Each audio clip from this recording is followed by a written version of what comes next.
Well, welcome to the end of this book. And, it's interesting because we got to read Holy Week and Easter here this week before we do it. But I'm always more than open to things outside this chapter or just things that are on your mind or your heart. But I do want to begin by saying, was there anything in these chapters that particularly touched you or bothered you, or you'd like to hear more about from one another?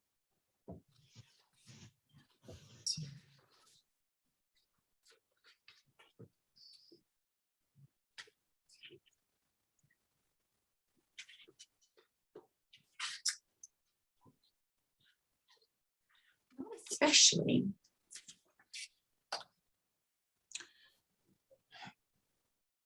Did I talk to you last week about the whip? Darlene, did I tell you about Jesus's whip being a thing that drove out animals and not people? Yes, that was very interesting. I found that to be kind of helpful, like in the sense of like nonviolent violence, which has always kind of been lacking for me. Maybe I should ask you, has anybody read the book of Tobit?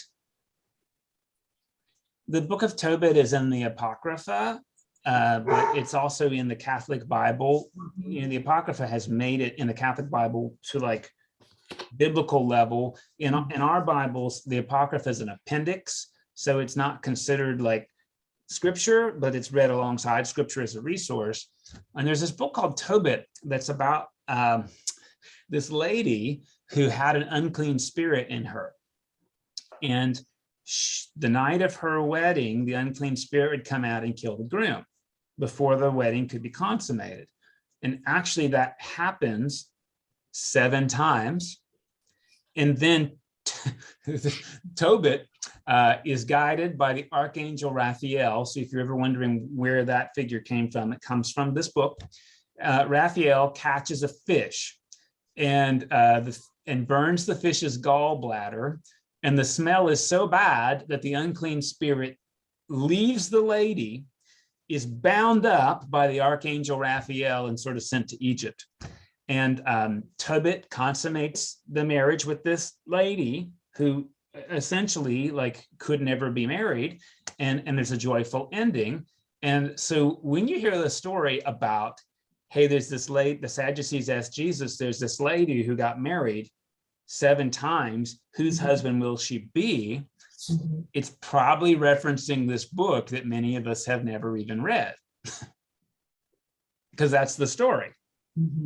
And, I don't know if the chapter made sense, but I do think it's really interesting. The question is, to whom will she belong?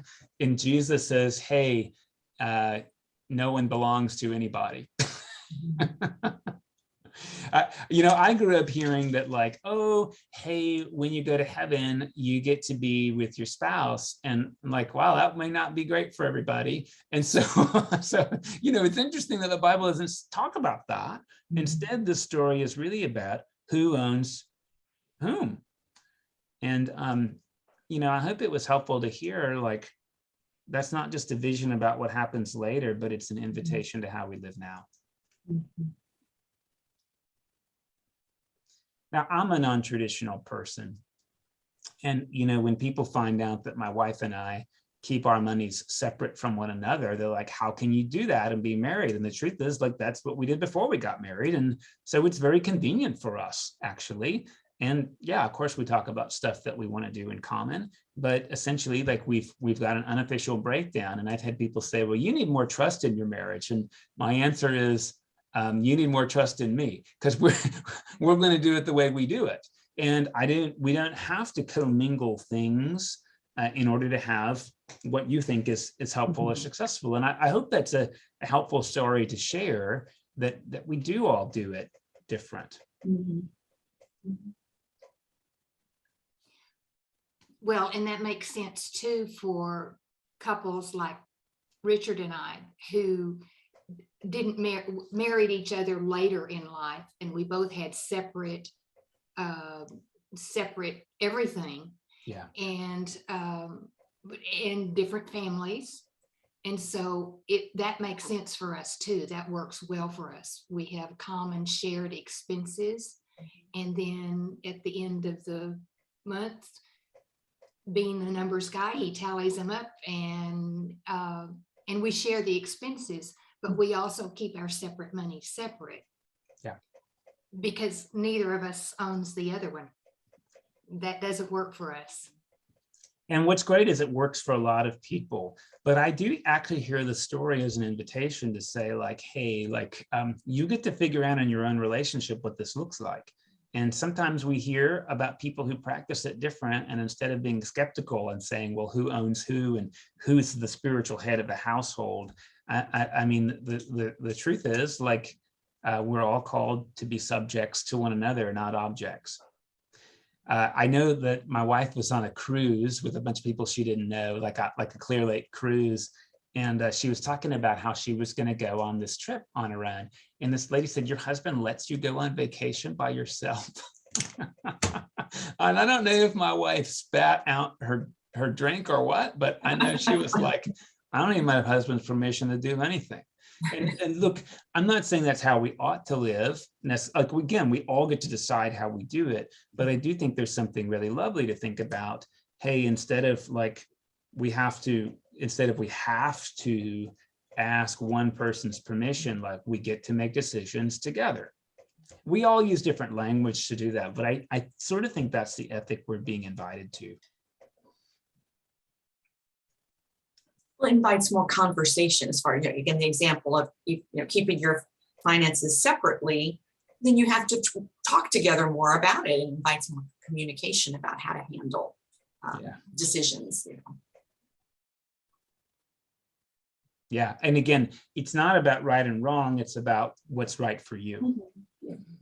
And those things, sometimes they change, sometimes one thing works for now and then it doesn't work later. And I know that's not exactly what the gospel is saying, but I think that's exactly what the gospel is saying. I don't know if it's helpful to hear. I've been thinking about this. I probably said it before. At some point, I think one of the core virtues that I was told that like Christianity offers, or the core virtue of Christianity, is obedience. And I think I'm pushing back on that a little bit. I think sometimes obedience is like a helpful starter in a relationship, but actually I think like commitment and like community seem more important. And so like we read this story today about Moses and the veil, and Lent is usually time like we're like, oh, we're so miserable because we haven't obeyed everything, instead of like, oh, like I'm not really living into the commitment that I wish I would. They just seem really different to me. And I in some ways I hear like part of what Jesus does in Holy Week is like talk about the difference between the two things in each of the stories. So like, are you going to obey Caesar, or are you going to question like where you're putting your heart? Because I can obey somebody and completely disdain them.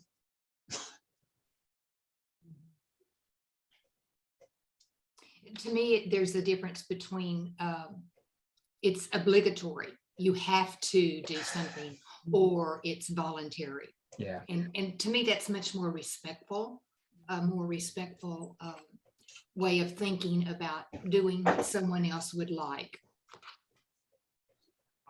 Sometimes I make these word changes and I get pushback. Like, when we do Rite One, I don't talk about the greatest commandment. I talk about the greatest commitment.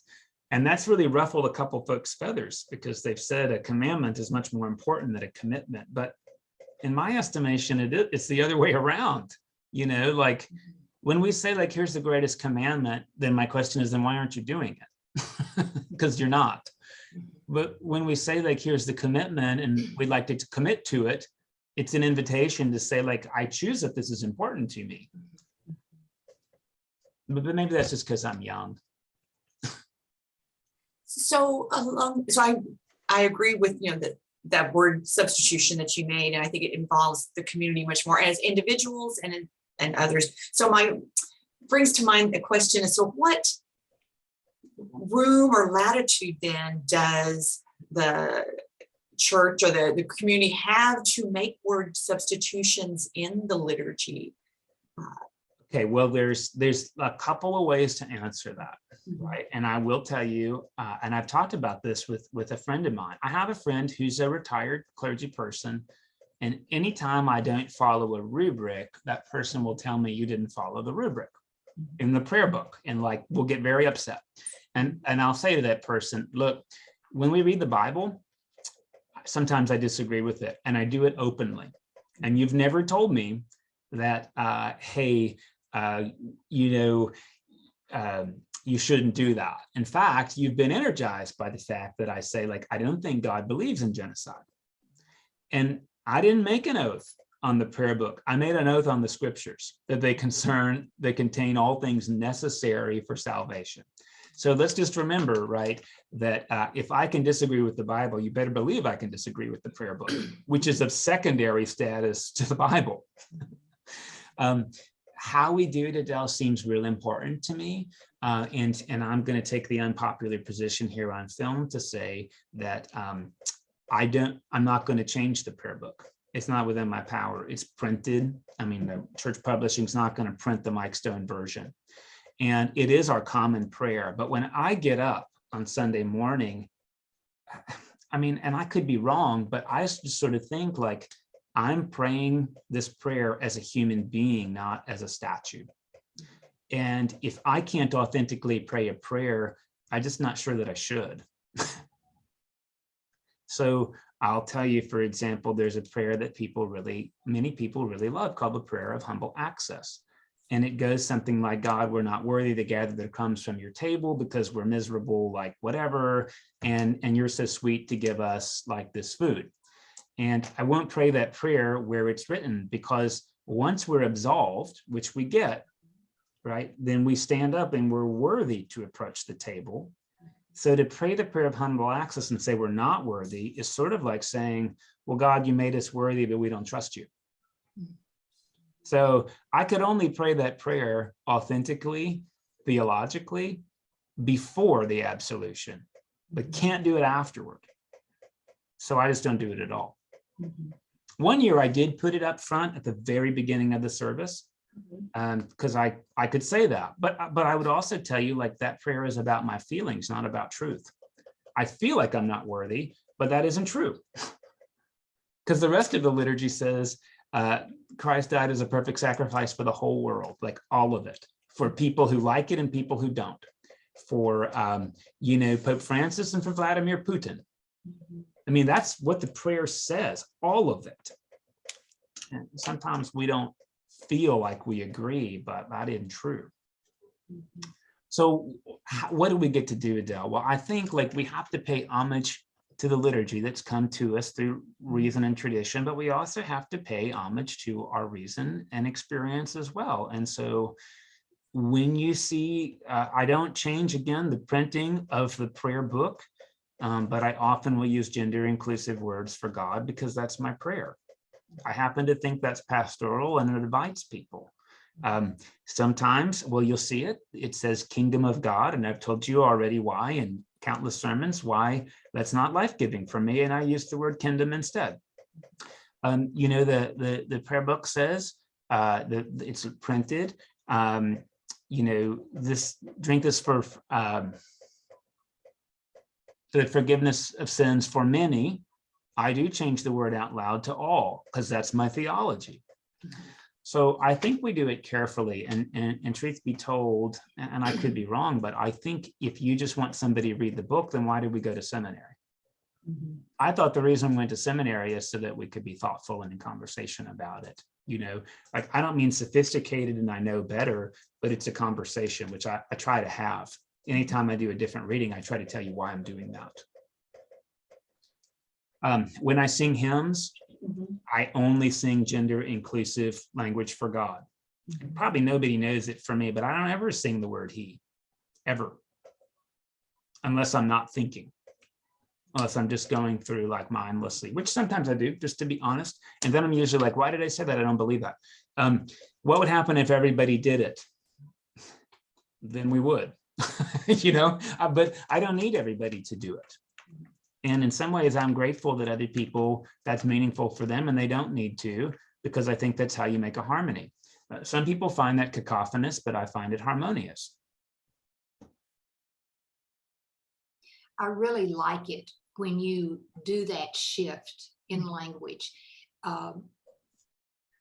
Usually that shift fits my theology, but I like it not just because it matches mine. I like it because it makes me stop and think for that moment. And it's not just a rote statement of belief or thoughts. It's, I have a moment to go yes, or aha, or So I really do appreciate the shift in language that you give us. And how, yeah, and just looking at it in a different way, or rather than just assuming the way it was written is always the way it should be, that, you know, that there are opportunities to, I'll say, improve upon, or, you know, expand it though, and to be more inclusive, and to keep growing, I guess, in the way that we worship and pray and the words we use. I mean, so there's a book that many of us read called Praying Shapes Believing, and it sort of says like, hey, the way we pray informs the way we live. Sometimes the other way around, but quite often it's the language that we use that builds our associations. And so like being thoughtful really matters. And I think though that having a conversation with language is really important. And like I would say there's something really lovely about rote. I mean, when I get in the pool, one of the nice things about swimming laps is what goes in my head mostly is 1, 2, 3, 4, 5, breathe. 1, 2, 3, 4, 5, breathe. There's something very lovely about that for me.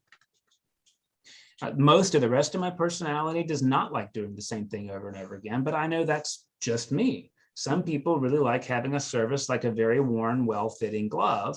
And I like having to reconsider constantly what's going on. And hopefully that's really nice about having a printed word that can be in conversation with a spoken word, because again, I think it's a conversation. The question is who gets to have it and when? I mean, this is where we live in a hierarchical polity, but we also believe in the priesthood of all believers. So like, if you don't say the Nicene Creed the way it's written in your pew, it isn't going to bother me. It might bother your neighbor, but hopefully they can do some like, you know, spiritual inquiry into why that bothers them, that you use different words and come out ahead. Because as I understand it, and as I preached it, like if God were interested in uniformity, we'd all look the same. But since we don't, God must really value some diversity. I know it bothers people sometimes. And how we handle the difference and how we honor both tradition and conversation seem really, really important. And I'm not ever sure it's helpful to say to somebody, we'll just get over it. I mean, I think the question is like, oh, your need for reliability or your need for repetition isn't being met. And I wonder like how that affects your need for peace. As long as we can wonder that, like legitimately wonder. But I don't know, again, like I think I'm less scared of heresy than I used to be. I mean, what I'm more afraid of is schism.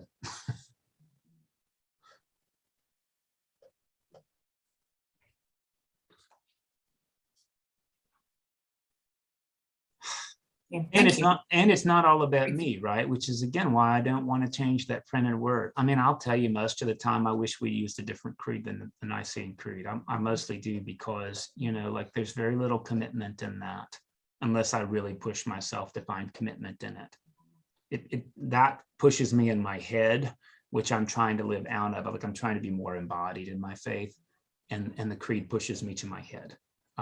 So it's helpful that I know other creeds and I've done a lot of study about what the words mean so I can get them a little bit more embodied, but it takes a lot of effort and I don't always have that energy in me at that point in the service.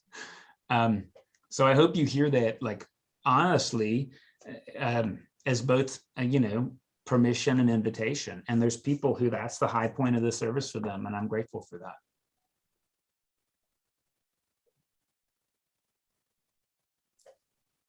If the floor is open, I have a question in a Please. different direction.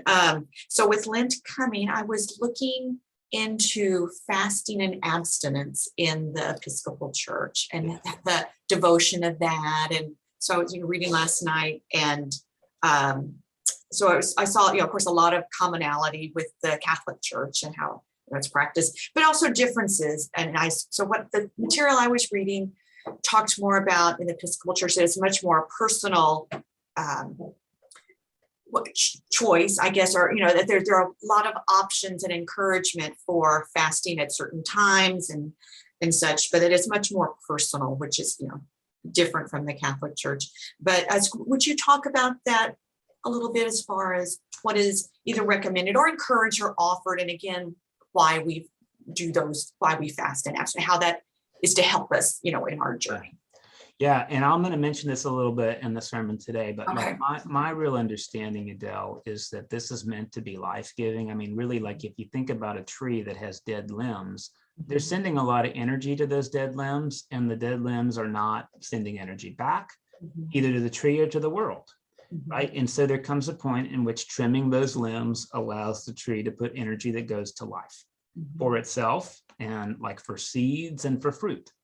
So I sort of think that Lent is this opportunity, not in which I prove to God through misery how much I care, but rather in which I open myself to say, God, like I am living into things that are producing life for nobody. And it'd be really cool if you'd help me trim those off so that the energy I put returns life. Sometimes what that means is I have to give up a bad habit. Sometimes that means I take on a new habit. And I think a lot of people choose to give up chocolate or meat or wine for Lent so they can prove to God how much they love God by being as miserable as they can. And the truth is, like, if we do something that makes us cranky and like unfun to be around, we picked the wrong thing. Now, like the Bible says that sometimes discipline for its own sake is a helpful skill, because then we can, use that skill in other areas of our life. But I just think Lent is not an opportunity to prove to God anything. Rather, it's an opportunity to live into what God already wants for us. So like when I give ashes to people, I usually say a couple of things. I say, hey, these ashes are a reminder that God has more in store for us than we're living into, and we'd like to do something about it. And when I put the ashes on people's head, I usually say something like, repent and be good news for the world. So there are people, Adele, who are going to give up chocolate. And the truth is, like, what I tell people is, don't pick up a habit that's going to be temporal. Pick up a habit that's going to inform the rest of your life. And if you recognize you're eating junk food and you want to give that up for the health of your body, don't do that for 40 days. Do that for the rest of your life. We do in some ways make our personal commitments, but what I appreciate is you may not know what your neighbor's doing, but hopefully you know your neighbor's going to do something so that we are doing more together. And there's something really lovely, whether it's New Year's Day, when other people are making resolutions, or that it's Lent and other people are making resolutions, that you're not the only person with some resolve. Some people choose to share their things so that there can be some accountability, but for the most part, I think this is an opportunity to be transformed, not, and you'll hear me say this in the sermon, not to be transcendent. We're not climbing a ladder to God. We're trying to realize God's presence that's already among us. As an adult, I have tried more to take on the, giving up complaining or giving up anger, this attitudes. And I do find those are harder and probably less successful to maintain that, throughout Lent. But the times that I have decided, okay, I'm going to give up chocolate or whatever it is, a soda, that I try to focus on, okay, each time I was tempted or wanted to have that craving, how, Jesus sacrificed for us and gave his life and all, those things. And so that focusing on that always helped me make meaning of giving up something in that way, thinking about what has been given up for us. And, but at the same time, I still I usually don't go that route very often. I'd rather give up some other attitude or negative or do something extra, readings or whatever, but it's easy to just draw the line on giving up those, habits or something we like, or give up something. I think giving up something we like that is like making life pleasant is not usually a great choice. Yeah. I mean, I will tell you, like having a reminder thing is helpful. Like honestly, if we give up something and we're like, oh, I hate doing this, but I love God, I think there's like a deeper invitation. Like a couple of times I've given up shaving, which I find facial hair to be very itchy. And so honestly, like I tried to link that to when I feel that itch, I can remember I want to do this thing. So the two went together, right? You know, like you heard me say last week, with these little boxes, it's a physical reminder that, hey, like I might choose to give up going out for a meal. And this might be the only thing I do for Lent. Instead, I'm going to put the value of that meal in that box and give it to somebody else. And then, yeah, I mean, I guess I could say, look, I did my good deed for the day, but it's a reminder, right, that I chose to give something up so that somebody else can have something. And to me, that's like a lovely way. It's not a discipline for itself. It's a discipline for somebody else. You know, some people will wear a rubber band to remind them of like their thing, you know. Some people will say like, hey, I'm going to set a reminder every hour to just stop and give thanks for something or take a deep breath. And, you know, if we do it faithfully, hopefully it becomes a new habit for us that outlasts Lent. I mean, again, the thing I'm worried about is, oh, I've given this up for Lent, but come Easter Day, I'm right back on it. And it's like, well, why would you want to do that? Why would you want to pick something that's temporal when you could pick like a new habit? And, you know, like, I think for me, like, it may not even be a new thing or an old thing. It just might be a trade. Like, instead of doing this normal thing, I'm going to try to trade that for something that's a little bit bigger. Now, to say, like, I'm always going to, I'm never going to be angry, I just think it's a mistake. Yeah. I think instead, like when I'm angry, what I'd like to do is take a deep breath before I say something. We could probably do that, you know. Yeah, you definitely have to replace it with something else or find a strategy to help. So nature abhors a vacuum, right? So we just need to fill that spot with something else. It's hopefully better or, you know, beneficial. Yeah. Well, I appreciate the remark. You know, I appreciate all of that, especially the reminder of, and we're all doing this together. We're on our individual paths or choices, or, you know, what's meaningful for us. But there is that reassurance, or just that common, that we're all, you know, anytime you're struggling together with a group or someone else and you're going through some difficult situation, you know, how that brings you together, you know, even more. And so that's a good reminder too, as far as that, knowing that, you know, my fellow community members are also taking on most likely you're taking on something as well. Could be very difficult. And the truth is, we may not take it on all 47 days. Yeah. We may take it on for 7 days and like, it's not as life-giving as I thought it was. So we could do something else, right? And like, I think the goal is not that we necessarily succeed. The goal is that we're transformed.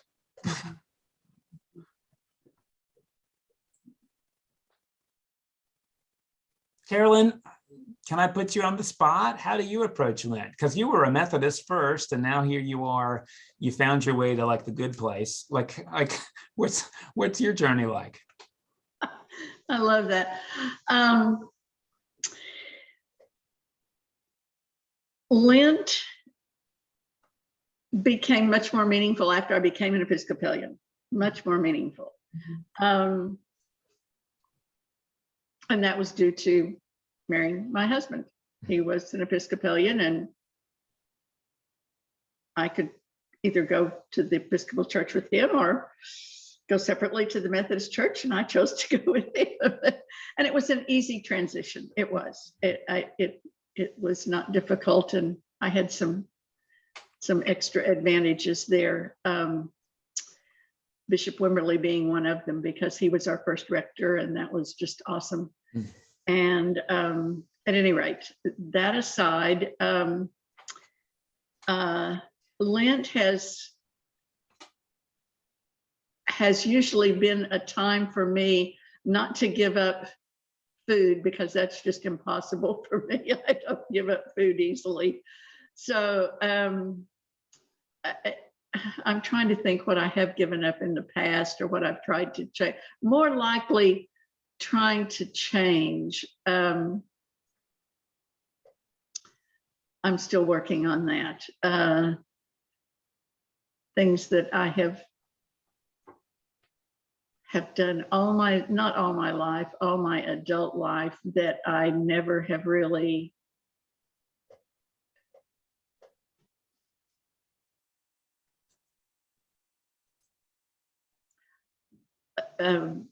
been managed well, and trying to change those. And I try to put more focus on it during Lent. And I'm still working on that. I really appreciate that. I mean, to be honest, because I grew up in a spirituality, Adele, that was very fixed on like, God doesn't really like me. I really tried to give up feeling miserable for Lent, period. Because I just didn't think that is a service to God or my own spirituality. Now, look, there's certain people that maybe that is life-giving for them. So I'm not going to put that approach down, but you know, like I just mortification of my flesh, like I've done that plenty. And what I'd like to do is be grateful for my own skin. So there's some Lents where I just gave up Lent for Lent. And did nothing except for that. Like I said, I am not giving up something because I'd like to, you know, be more who I am. Yeah, do more of something that is life-giving, or for personally or for someone else, or you know. And then there's the almsgiving and prayer, all part of Lent as well. Yeah. Darlene, do you have anything to share? Not much. Growing up in the particular Baptist tradition that in my area, Lent was not emphasized at all because it was too Catholic. Right. And to be Catholic was evil and worse than, you know, it was just, you just didn't go there. So it was new for me in the Episcopal Church. And yeah, I'm kind of like Carolyn. I really don't give up food or drink or anything that is enjoyable. What I try to do is focus more on adding quiet time, or adding contemplative time, or just awareness. I tend to be very task oriented, and I have a list of things to do for the day, and I like things in order. And so I tend to focus on the order that I need to have in my life. And I realize that I need to kind of slow down and let some things go that I normally would do. And so that's what my focus is. Well, if you are looking for a task, I've been listening to this book, and listening is helpful. It's called Your Resonant Self. And it includes research on both your brain, but also meditations to help you rewire your own brain so that you can show yourself more empathy. So there's like a presentation. Here's the functions in the brain. Here's some ways we think about ourselves. Here's a meditation that might help you to have more self-empathy. And the meditations so far, I mean, I'm like 3 hours into 12. I found really, really helpful. And I know it's a thing to do. But what's great about the Audible book is she reads you the meditation, and you can do it while she reads it. Nice. Whereas if you were to read the hard copy, you'd need to have somebody read it to you, or you'd read it and then set it aside and do it. And she does some interesting things with breath meditation that I've never heard before. And also some ways of like doing some self meditation. And anyway, I think that's really, really helpful. I think, you know, a couple of folks in the parish have subscribed to some creative Lenten things that have like different art each day. And it just reminds me that, hey, like there's a lot of different Christian people who have done this a lot of different ways. And sometimes I'm so caught up in 5 of them. and that there actually can be a Lenten discipline and trying something new. What's the name of that book? Could you give that to us again? Yes, I'll write it in the chat as well. It was recommended to me in the nonviolent communication training that I'm still doing. It's called Your Resonant Self by Sarah Payton. And I think you would really enjoy it, Darlene, as a practitioner. Yes. I doubt you need to do the work yourself at this point, but Oh, I can always do the work. I mean, I never grow out of that need. and I don't want it to be too doing, but I do think that the couple of the meditations have really, and the way she frames not only breathing meditation, but like a few ways to like do them differently. They line up with a lot of books I've read in the last 2 years, but they have the meditation parts. They don't just have like here's the theory and here's a way you could consider it. It's like, here's a guided way to do it. Anyway. Thank you. Oh yeah. And again, if you read it and hate it, would love to hear that. If you read it and you're like, it's like 2 stars, great. If you love it, great. Because I'm weird and things that I value are not necessarily valued by everybody else. But I think that's true of all of us, like something will speak to me and I'm like, this is the best news ever. And people are like, oh, like, well, I don't know what's wrong with you. So I'm open to that, like it could be. It sounds like a good fit for me. I think, and I think I've mentioned I'm taking a class on nonviolent communication that meets 1 hour a week through Zoom, which is not the best format because I'm so tempted to multitask on Zoom, but it has been very life-giving in terms of like thinking through how are some ways to focus on not only connection, but on self-empathy, which is probably the biggest area I need to grow in.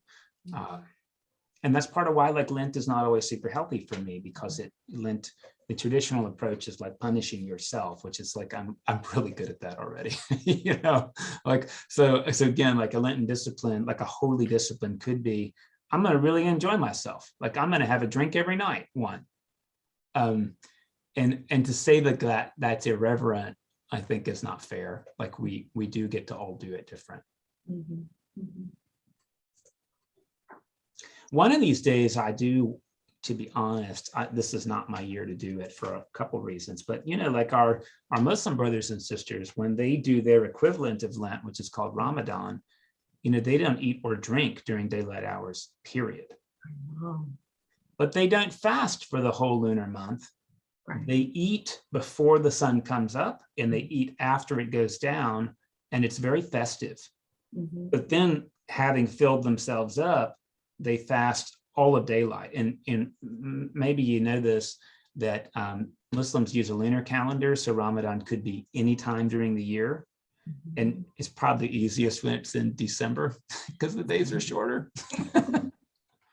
So to do it here, right, you'd have to get up at 6 o'clock and have breakfast and be done by 6:25, and then you would not be eating again or drinking again until, I don't know, 6:45. Mm-hmm. And I want you to hear that you're not drinking again either, like you're not having any water. And what they do, right, is that when you have that natural urge, like I'm thirsty, it's a call to prayer. Mm-hmm. Mm-hmm.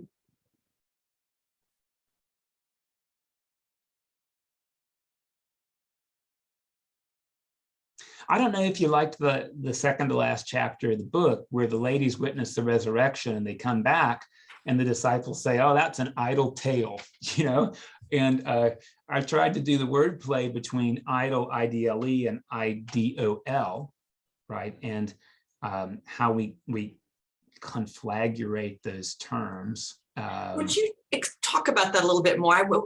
It's clear to me the distinction between I know the definition of those two words, yeah. But in this context in your chapter, would you touch on that? I mean, it's interesting, right, that the ladies are the ones who believe in the resurrection and the gentlemen aren't, mm-hmm. right? And the ladies come back and they say, we've seen new life. And they're like, oh, it's because you're busybody old ladies, And what's interesting, right, is that we often will take that story and make an idol out of it.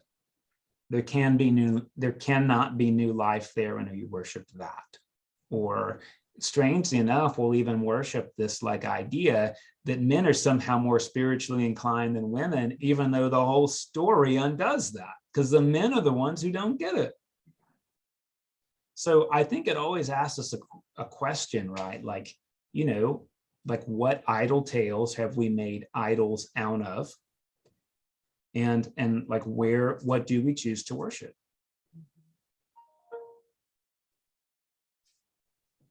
In my head, that's fun, but I know that doesn't work for everybody. But like I think particularly with Lent on the way, and I'm going to say this, there's faith practices that were really life-giving for me 5 years ago, and they're not anymore. And that's okay. I can put them back in the closet.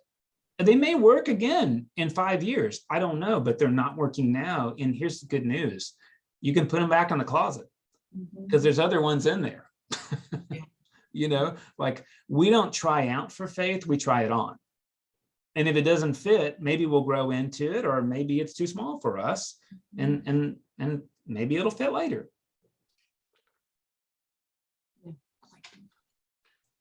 One little thing from that chapter, I think it was also mentioned in the chapter before, mentioned that it was that group of women who were supporting Jesus in his ministry. I've not heard or read that before.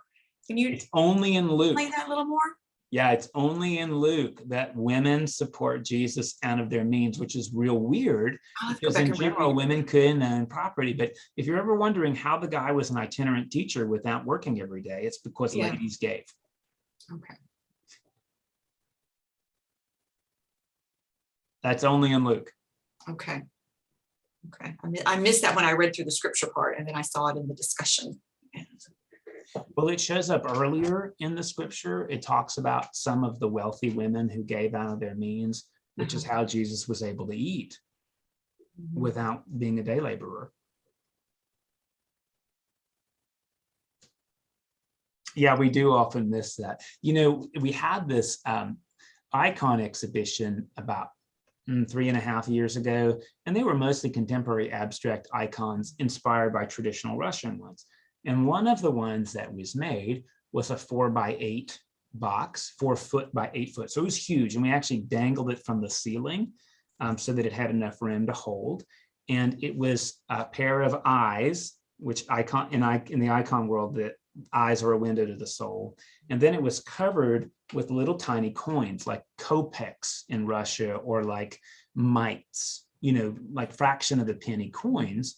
And the artist made this as a symbol of like church greed, and how it was very like disarming, and the eyes were like staring at the greed of the church. But then when she went to Russia, she heard over and over again that these Russian widows had essentially kept the church alive in communist Russia by donating fractions of a penny, but so many of them did it that there was life. So she was like, I approached it one way, and then I learned like this little bit is what kept things alive. And it was really, really interesting that it was the women who kept the church alive in communist Russia in her experience, which I think is very Lucan.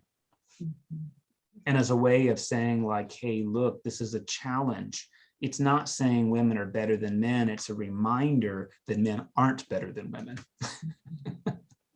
And that we're in this together. And as you probably know, in most churches, attendance tends to be 80% women.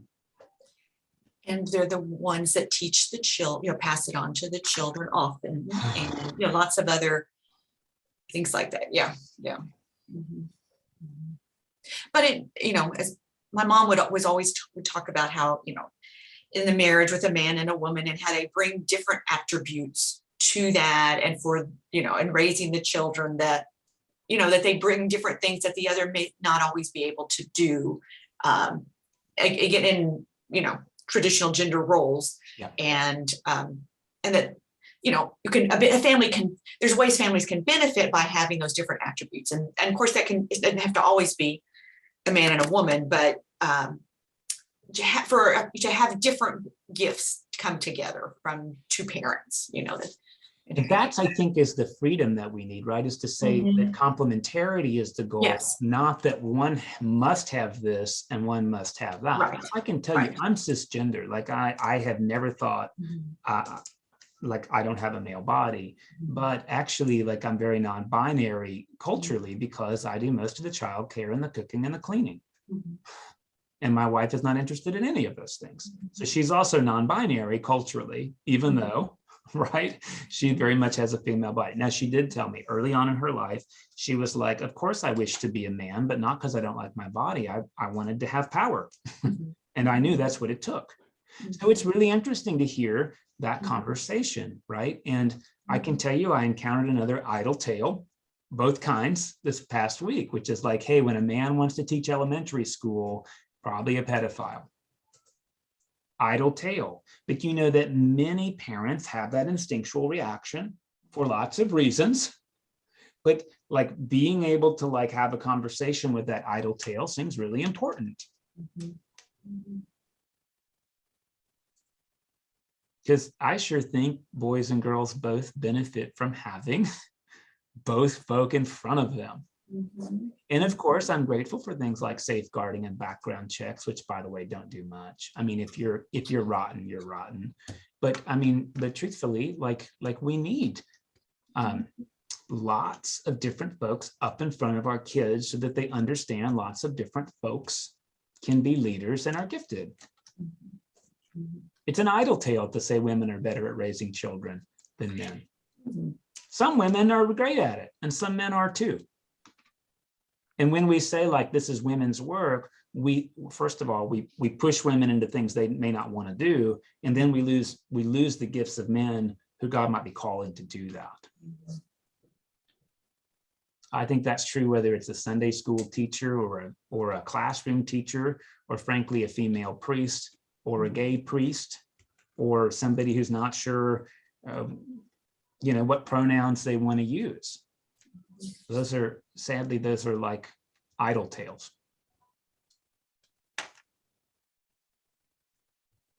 And I think having that combination and the mix is where I think, the greatest value comes in. In whatever way it's. For far too long, like I think we're just really interested in picking the easy way, which is like, it's a round hole and you're a square peg, you don't fit, instead of being curious, is there new life there? And that seems to be the real question. Like, hey, this person who perceives that they're doing ministry, is their life, not how do they look, not where do they go to school, is their life? I think sometimes we just ask the wrong question. Well, and fear drives so much of, whether fearful that someone fits the profile of a pedophile or whatever, and the whole transgender children and all the issues now. And it's just, it's fear.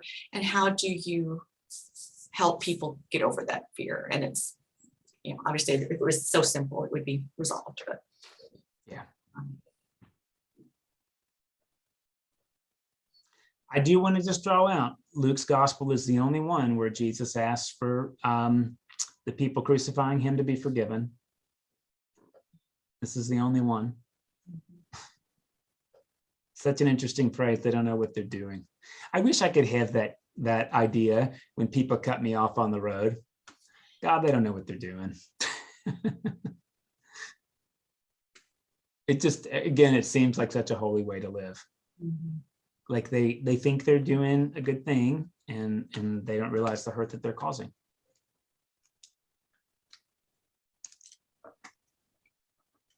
And that's definitely true of me quite a bit. There's a saying in Alcoholics Anonymous, our best thinking got us here. Not our worst thinking, our best thinking got us addicted to alcohol. It's really helpful to hear. Our best thinking got us to addiction. Because the intention probably was you're trying to deal with the hurt or something like that. And that's the more you drank to try to deal with that hurt. Yeah. That's why the first step is that there's something greater than ourselves.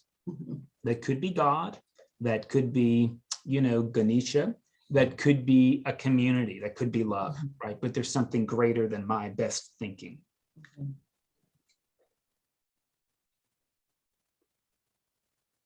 And the concept that people are doing the best they can at the time. Yeah. Most people don't set out to do the wrong thing. I usually don't. Yeah, it was really helpful for me in a couple reconciliation moments, even as a parent, to say like, hey, I'm not going to apologize for the parenting I gave you because I was doing the best I could. I wish I had more. That was helpful for me. I don't know if it was helpful for my kid, but helpful for me to say. Because it was true.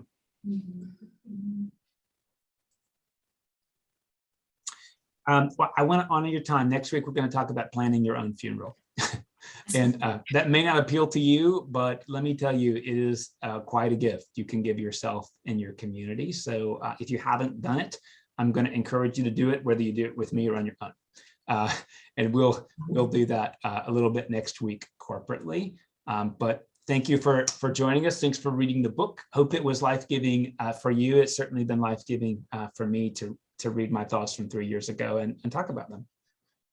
Thank you. And to your comment about the planning your funeral, Clear Lake Presbyterian is hosting a workshop for writing your own physician directives and other Yes. kind of medical legal documents.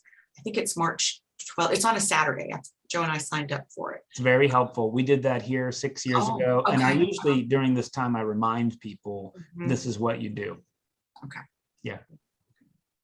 Okay. I'll see you all soon. Thank you, Carolyn. Great to see you as always. Bye-bye.